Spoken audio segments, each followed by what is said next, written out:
Welcome back, traders and investors. I'm Rob Hoffman from Become a Better Trader, here to go ahead and show you more key tools and techniques that you must know as a professional trader. Okay, gang, well, what I want to do in this video is talk about the support and resistance break trade, also known as the 2-bar break trade, or sometimes referred to as the 5 to 7 bar rule trade by my student family. Basically, what this is, it's a combination of a couple of different types of tools to identify on more of a swing trade basis. This is a tool that I personally developed from more of a swing trade analysis perspective for both stock and options trading. Now, to be clear, the same concept can be used on an intraday basis with major support resistance levels, but it is typically used most effectively from my perspective from a stock and options perspective on the daily charts and just and weekly charts for that matter. So with that being said, I just want to go ahead and talk about the basic premise behind it. What it is, we go ahead and identify a key support or resistance level, and in this case what we have is the $1.60 level on the British pound. This $1.60 level for the last couple of years actually has gone ahead and been a key support and resistance level.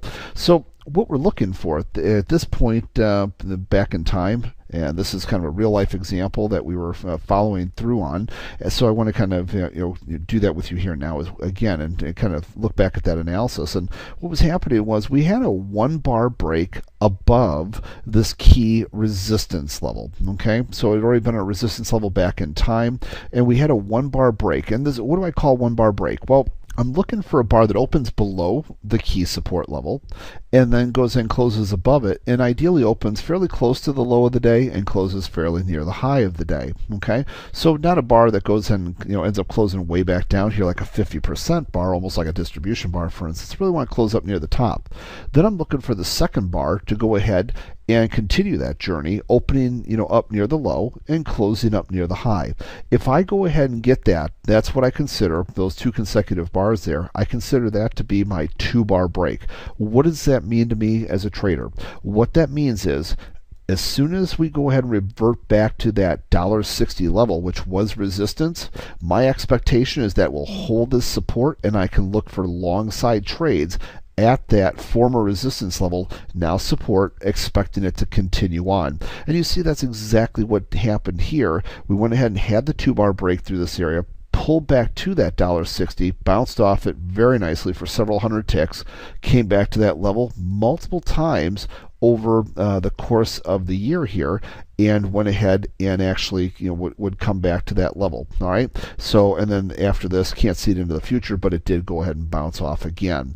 The thing to keep in mind here is that if we get that 2-bar break, that what was resistance now becomes support, and vice versa. Had it been a 2-bar break down to the downside here, I'd expect if it came back up there, it would be resistance. What happens though, you remember that was the 2-bar break side of it, but then I mentioned the 5 to 7 bar concept. What that is what happens if you don't get the solid 2-bar break. Often you won't get a solid 2-bar break. You'll get 2 decent looking bars, but 1 bar may close 50% off the high like we talked about, or close well off it, maybe 30% off the highs or so, so not a very attractive looking bar.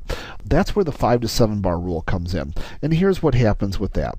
If we go ahead and have gone and pushed above the key support or resistance level, in this case resistance level, and then even if we didn't have the 2 nice solid bars back to back, if we can go ahead and have at least 5 to 7 bars that trade above that key support level without going ahead and breaking back through it, then when we do get down to it, I expect it's going to hold. Well, what's the difference between 5 and 7? Why 5? Why 7? Well, if we go ahead and only hold above 5 bars, but we have rising support, for instance, like this rising 20-period moving average, if we have rising support underneath us and it pulls back within 5 bars, then I'll look to go ahead and still actually take that same exact long. However, if we go ahead and we only have 5 or 6 bars and we're pulling back, and we don't have a major support level coming underneath to kind of support it. So basically what I'm looking for is some extra confirmation is what it really boils down to. So if we don't have that extra confirmation, like a 20-day moving average coming up underneath us, or some sort of rising channel of key support or resistance, maybe a 20, 50, 200 period moving average could be one of several of the majors, then I want to go ahead and actually wait for 7 bars. And that way, if it goes ahead and doesn't touch for over 7 bars, so here we got 1, 2, 3, 4, 5, 6, 7, 8, 9. We've got lots of bars here before we ever touch this level. Then when it gets down there, I'm going to go ahead and assume that the support is going to hold and look for long side trades in that area. Okay, let's look at another example here to help illustrate the point. Okay, so here we go ahead and have bonds. And with the bonds, what you'll see here is that we went ahead and last year we had a lot of resistance up above us, and we kept trying to break through this key long-term resistance area. We kept hitting it. You see we closed above it for 1 day, and then the next day it would come right off, for instance, right over here. So 2-bar break? No. Then we came over here, we'd trade above that resistance a couple of bars, actually lock in distribution there, roll right over. Come right back up here, trade to it, roll right down.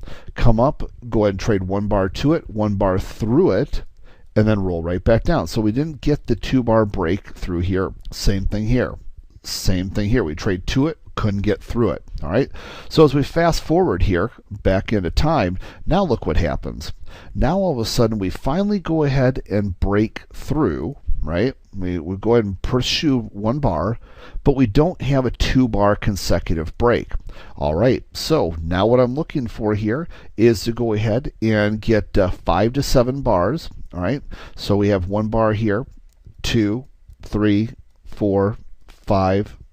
Okay, now, if after that 5th bar, if it were to come right back down and I have rising support here as it's coming back down, then I'm still going to be willing to take that trade.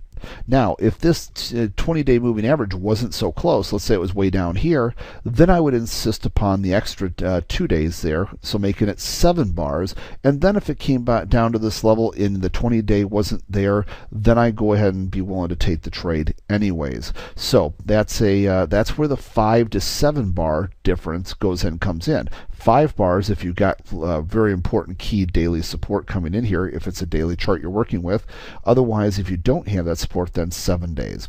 All right, so as we go ahead and we fast forward here, kind of look at this into time, you'll notice that after the 5 to 7 bars, it went in and was clearly support. All right, so what happens, we come down here, and eventually what will happen is this area will ultimately be touched, and there it is. That long-term support level, the resistance level that became support, then went ahead and we came right down to that level, and you'll notice how it was rejected right off there. So you're looking for those long side trades right in that area. From my perspective, the way we want to look at this is really from a risk-reward perspective as well. How far do we go ahead and have an opportunity to bounce back up before hitting major resistance versus what happens if we fail here? So that kind of helps determine the risk and reward, the number of ticks down below if we were to fail to hold that area that we'd want to go ahead and take a stop versus the anticipated reward if we're correct on the trade. Okay, and while it is a high probability trade from my perspective, you still have to determine your risk and reward basis in advance on this. All right, and so as we're looking at this, you place an order down here at the key support.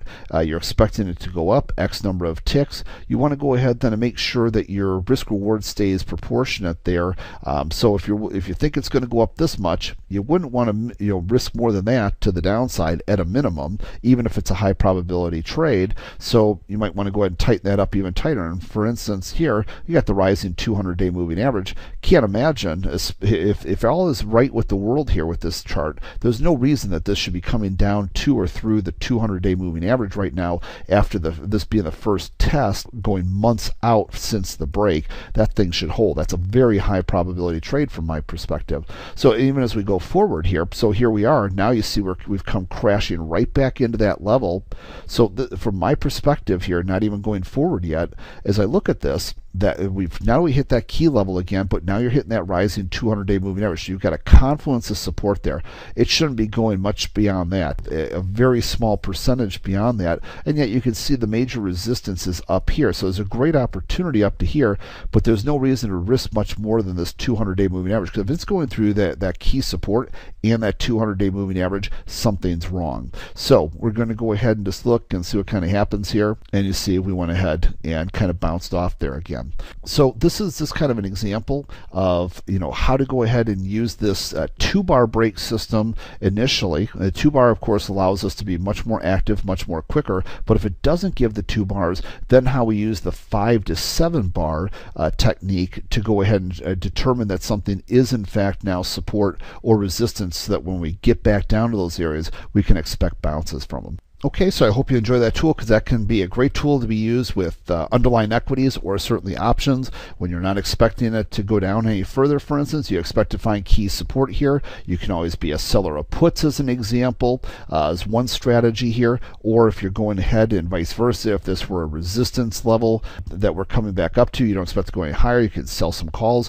Lots of different tools and techniques, both on the options side and of course the underlying instrument side, whether it be futures or stocks for that matter, that you can use with this technique. So I hope you enjoy it, and we'll look forward to seeing you in the next video. If for some reason you're picking up this video series later in the series, or you're not getting them in your nightly email, what you might want to do is go ahead and go over to becomeabettertrader.com, so www.becomeabettertrader.com, and go ahead and what you could do, if there wasn't a little box that popped up when you first came to the website, you can always go ahead and sign up right over here on the far right hand side, or you can go ahead and move right over here to where it says Rob's free videos, and that should help you find some of those great videos that you're looking for there. Okay, and look forward to going ahead and using these videos also to announce other opportunities for you to come watch some of the stuff live in the live trading room, come to different types of webinar events that I do educationally, where you guys could talk to me and interact with me live. Okay, so you guys have a great day, and I look forward to seeing each and every one of you in the next special professional series trading video here. Take care, everyone.